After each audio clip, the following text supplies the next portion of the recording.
Bonsoir à tous, c'est un plaisir pour moi de vous retrouver pour notre émission politique ce soir sur ce plateau. Jean-Marie Hubert qui est le maire de la commune de Port-Louis, mais il est aussi conseiller régional. Avec lui, bien sûr, nous ferons un tour de la commune de Port-Louis et puis quelques questions d'actualité. Alors maintenant, pour parler d'actualité, toute l'équipe de Canal 10 donc adresse ses sincères condoléances à la famille, aux amis et à tous ceux qui ont bien connu Laurent Bernier, ancien maire de la commune de Saint-François.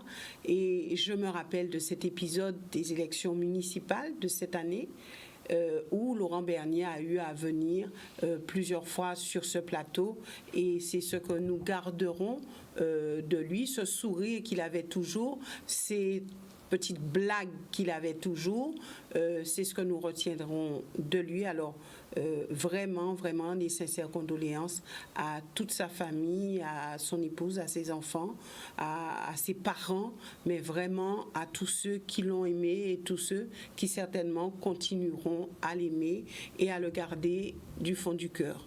Voilà, c'était la petite touche, je dirais, triste de cette émission.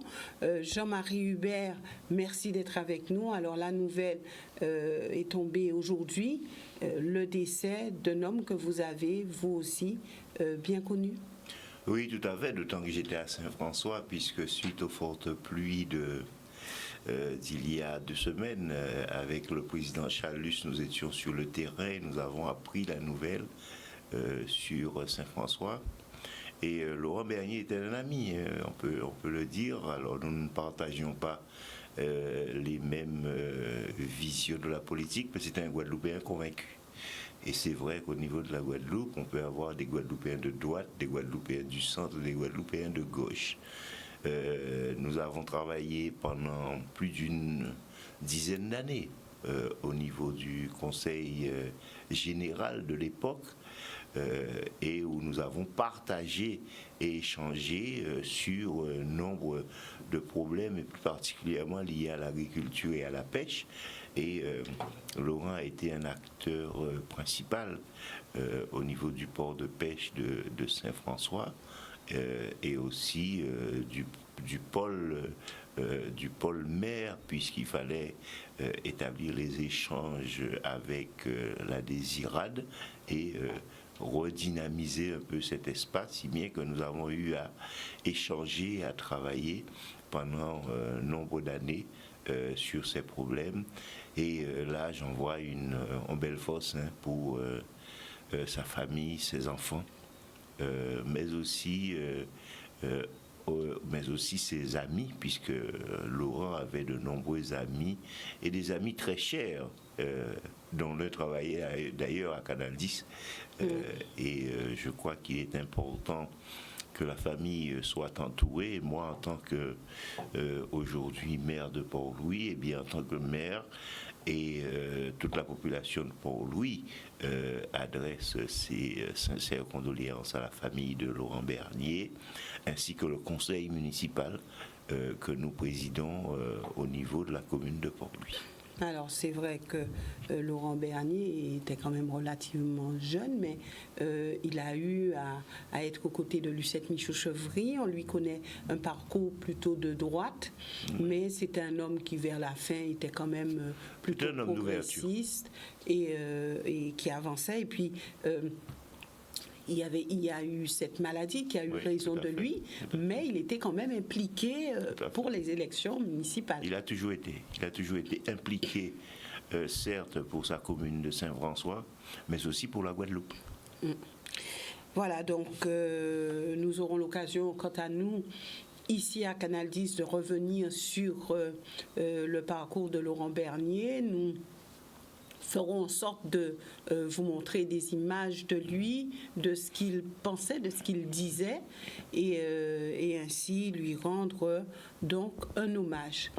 Jean-Marie Hubert, alors maintenant, Parlons un petit peu de la région Guadeloupe. Alors, on va dire que la région Guadeloupe est en marche. On a vu comment vous êtes sur le terrain. Le président qui était sur ce plateau la semaine dernière a lui aussi bien marqué, on va dire, les esprits en disant « Nous sommes au travail, nous avons toujours été au travail ». Donc, on va dire que vous êtes un fidèle d'Henri Chalus et vous êtes à ses côtés au niveau de ce travail. Alors, moi, je dirais que lorsque je m'engage, je ne m'engage pas à demi. Et je me suis engagé à côté d'Henri Chalus et j'ai donné ma parole à Henri Chalus. Ce qui signifie que tout ce que je fais, je le fais certes avec mes convictions politiques, puisque tout le monde ne partage pas les mêmes visions politiques. Moi, vous ne vous êtes pas renié. Moi, je suis un patriote guadeloupéen, je le demeure et je l'exprime dans tout ce que je fais. Donc, vous ne vous êtes pas renié? Ah non, pas du tout. Je ne le ferai jamais. Je suis un patriote guadeloupéen, j'exprime mes positions et des décisions aussi que je prends au sein de la collectivité départementale sont véritablement en phase avec les orientations politiques que je défends et qui sont aussi partagées par l'ensemble des élus de la région, surtout dans le pilotage des services dont j'ai la charge. Ce qui signifie que là, je crois que les choses évoluent.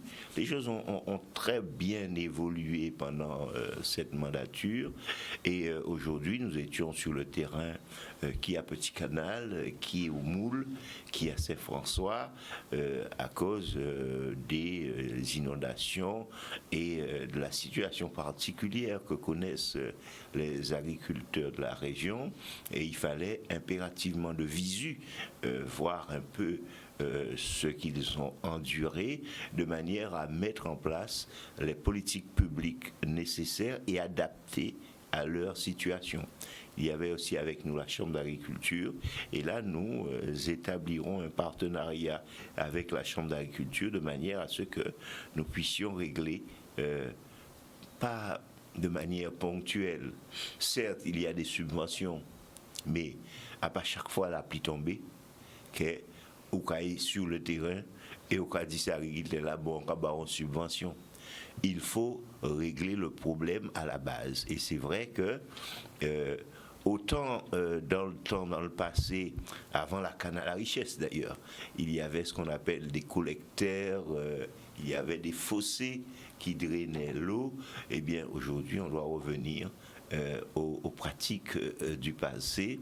Et dans ce cadre-là, eh bien, avec les agriculteurs concernés, eh bien, nous mettrons en place les mesures nécessaires pour éviter qu'à l'avenir, lorsqu'il y a des pluies démesurées, que les champs soient inondés et que le mildiou, qui est une maladie, surtout au niveau des plantes et des cultures maraîchères, eh bien, fasse la salsa sur ces exploitations. Ce qui veut dire que vous avez donné au niveau de la région et que vous continuerez à donner après 2021.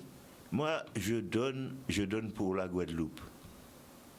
Je continuerai à donner pour la Guadeloupe, puisqu'on n'arrêtera jamais de donner pour la Guadeloupe. Tant que la Guadeloupe ne sera pas responsable, eh bien, il faudra faire en sorte de mettre en place et de mettre en œuvre les mesures nécessaires, d'une part à la responsabilité guadeloupéenne, mais aussi à la structuration des différents secteurs. Et c'est pour cette raison que nous avions posé la problématique du nouveau modèle économique. Le nouveau modèle économique, ce n'est pas un nouveau modèle qui est plagié ici et là. La croissance bleue et la croissance verte, telle que nous l'avons envisagée, puisque nous sommes une île, eh bien, n'est pas non plus celle qui est prévue en Alsace, en Bretagne et tout cela. Donc, il faudrait mener combat Absolument. en 2021 pour pouvoir poursuivre. C'est bien ça?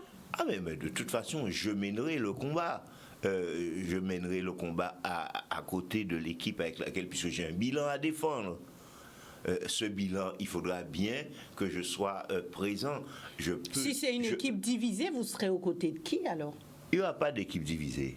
Il n'y aura pas d'équipe divisée? Non, il n'y aura pas d'équipe divisée.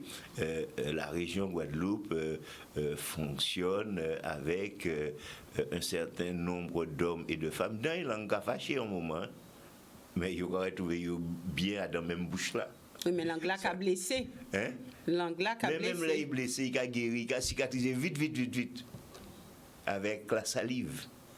C'est-à-dire que nous sécrétons nous-mêmes nos propres éléments favorisant la cicatrisation de la blessure. Ce qui signifie que nous, au niveau de la région Guadeloupe, eh bien, nous aurons à faire ce qu'il y a à faire de manière à ce que nous puissions poursuivre l'action. Mais aujourd'hui, il y a des velléités. Alors, oui, vous avez le PARE, vous avez l'Alliance guadeloupéenne, vous en avez d'autres. Eh donc, bien, oui, mais bon, l'Alliance guadeloupéenne, l'Alliance nationale Guadeloupe, c'est pas l'Alliance. Oui, l'Alliance, oui, mais l'Alliance nationale Guadeloupe, eh bien, nous aurons à discuter avec tous ces jeunes qui ont. De toute façon, c'est là où penche votre cœur. Qui ont une ambition pour la Guadeloupe. C'est là où penche votre cœur. Mais enfin, le Paré, ça m'étonnerait que je sois aux côtés du Paré. Moi, j'ai un bilan à défendre. Je défendrai ce bilan, que je sois ou non sur une liste électorale. J'aurai à défendre ce bilan, puisque j'ai travaillé depuis 2015 jusqu'à 2021. Eh bien, je devrais dire ce que j'ai fait, pourquoi je l'ai fait et comment je l'ai fait. Donc vous serez un fidèle des fidèles. Moi, je vous ai dit que lorsque je m'engage et je ne m'engage pas à demi. Voilà, donc ça on a bien retenu. Avec Jacques Gillot, c'était pareil. On sait où vous serez en 2021. Alors maintenant, parlons de la commune de Port-Louis et du Covid, puisque votre commune, Jean-Marie Hubert, est touchée de plein fouet par ce Covid, et vous avez eu à réagir assez rapidement en tant que maire. Alors, quelle est la situation actuelle au niveau de la commune concernant le Covid, puisqu'il y avait 2 clusters, c'est bien ça, sur Port-Louis? Oui.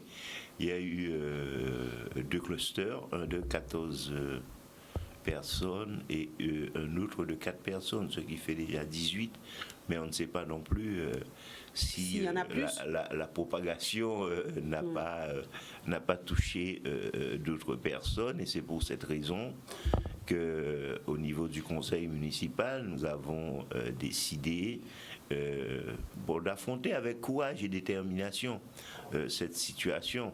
Au risque de déplaire? Au risque de déplaire, oui, puisque il est rare d'entendre un maire dire que on a 2 clusters sur notre territoire. Ça s'est jamais vu depuis. Ça se dit pas. Ça se dit pas. Mais la responsabilité politique impose que nous le disions, et que nous le disions de manière non pas à ce que nous jetons de l'huile sur le feu ou que nous ciblons telle ou telle famille, mais que l'ensemble de la population prenne les dispositions nécessaires pour que on respecte les gestes barrières et la distanciation sociale, et que dans le même temps la commune prenne les dispositions nécessaires, et là on va en partenariat avec l'ARS organiser des tests de manière à ce que nous puissions savoir de manière précise quel est l'état de la situation de la pandémie sur notre territoire. Et là, il faut le dire, mais il faut aussi mettre en place les mesures nécessaires nous permettant de faire face à cette situation. Et c'est pour cette raison qu'au niveau de la commune, jusqu'au 12, eh bien, la commune, les services communaux travaillons en journée continue, jusqu'à de 7h30 à 14h, et dans le même temps, au niveau de la population, nous avons pris aussi les dispositions, nous avons pris un arrêté permettant de limiter l'ouverture des bars, commerces et restaurants jusqu'à 21h, de 21h jusqu'à 6h du matin, de manière à ce que les gens ne déambulent pas dans les rues sans masque, sans protection, et que les jeunes ne s'adonnent pas non plus à l'alcool aux abords des bars, des commerces et des restaurants. Alors, justement, quelle est la voix des commerçants? Mais je crois que de manière générale, les commerçants, nous sommes dans une relation gagnant-gagnant.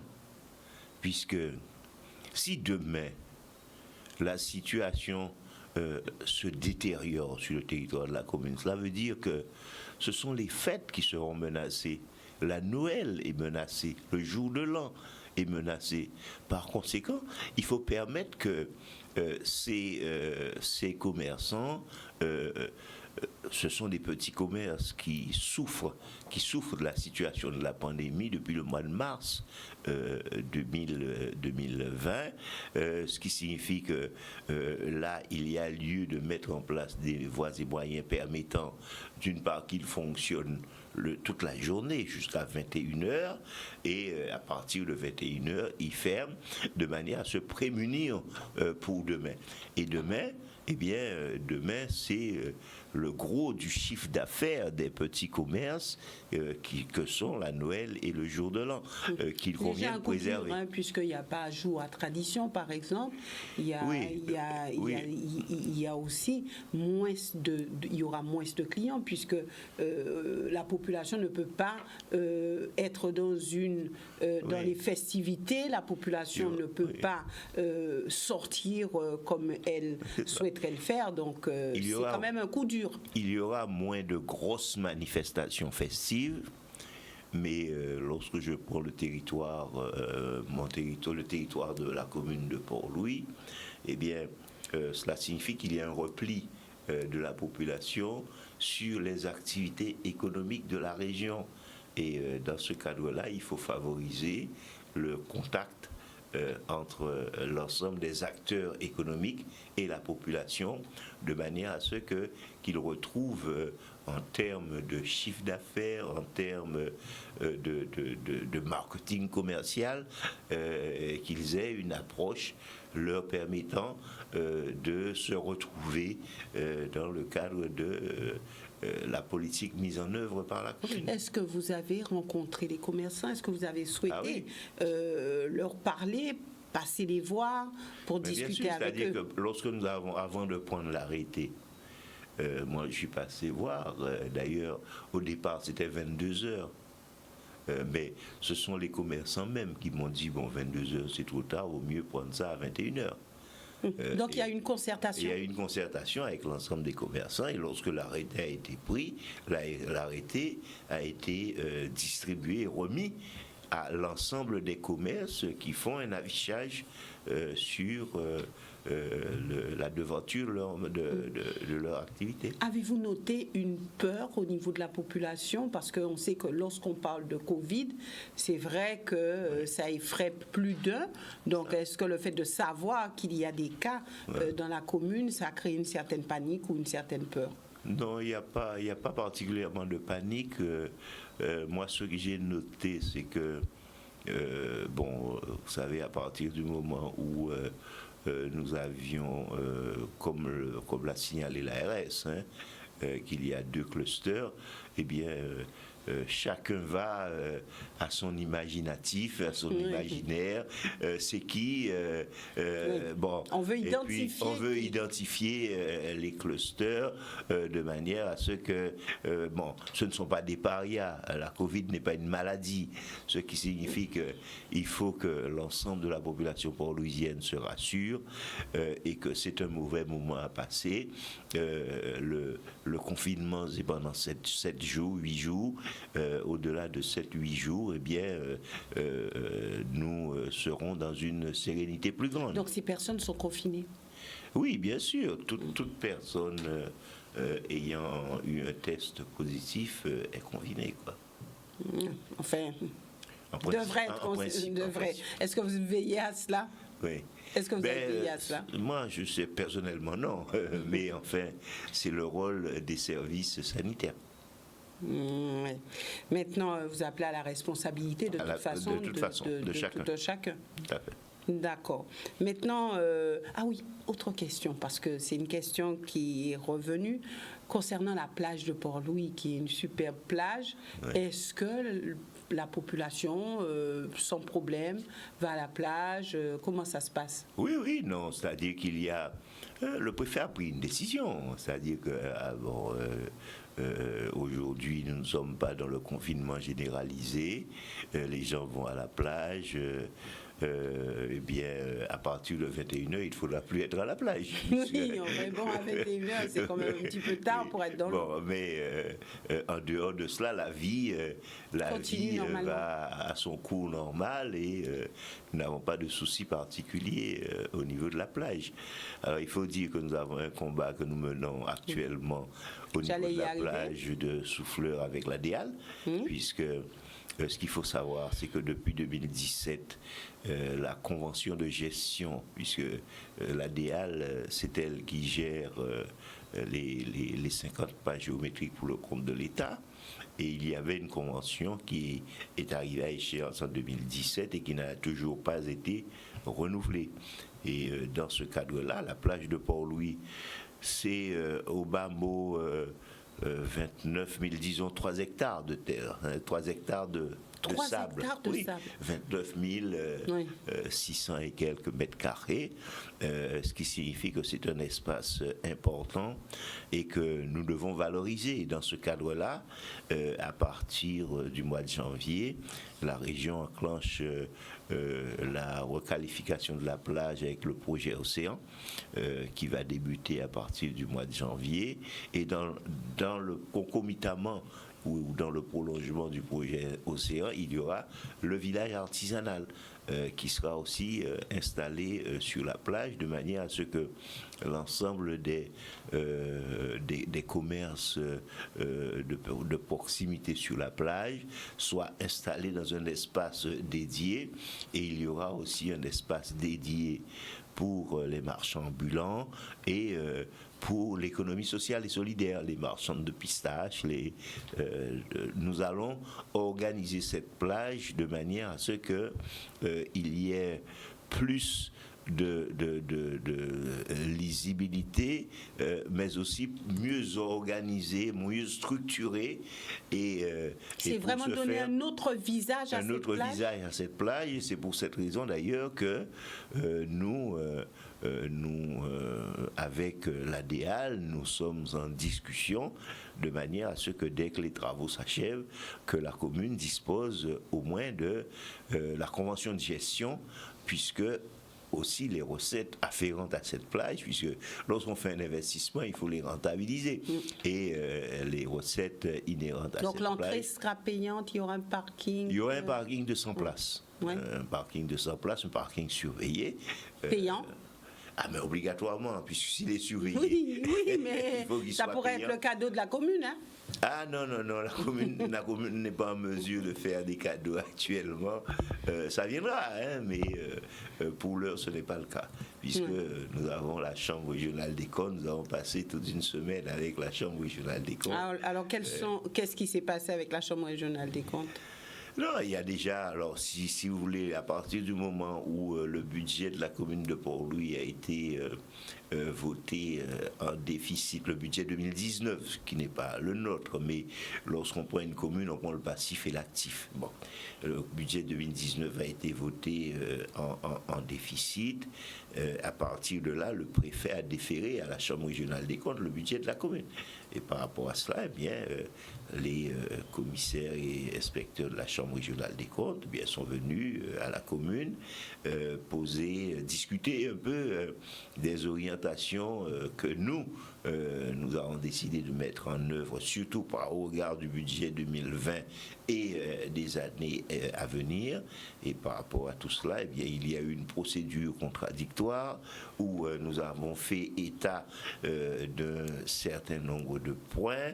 Ils nous ont envoyé, d'ailleurs, nous avons un conseil municipal le 8 décembre où nous discuterons du rapport et des recommandations de la Chambre régionale, mais ce n'est qu'un pré-rapport.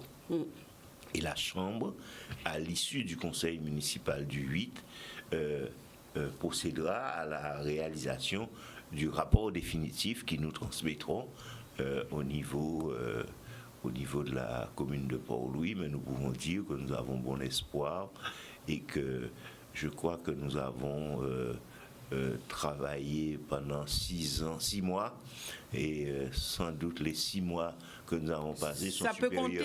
Ça peut compter. Ça peut être supérieur aux 6 ans passés par l'ancienne maire. Vous n'êtes pas un petit peu dur, Jean-Marie Hubert, non, pas du en tout. disant cela? C'est la réalité. 6 mois? Vous mettez 6 mois à côté de 6 ans? 6 mois supérieurs à 6 ans. C'est un beau slogan.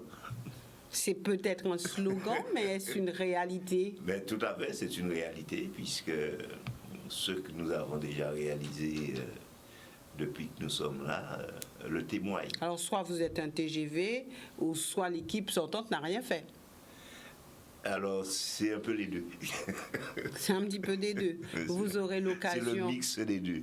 Vous aurez l'occasion de revenir sur ce plateau pour nous dire ce que vous avez fait en 6 mois et ce qui n'avait pas été fait sur la commune. Mais lors de la campagne électorale, nous l'avons expliqué, ce qui n'avait pas été fait pendant les 6 ans.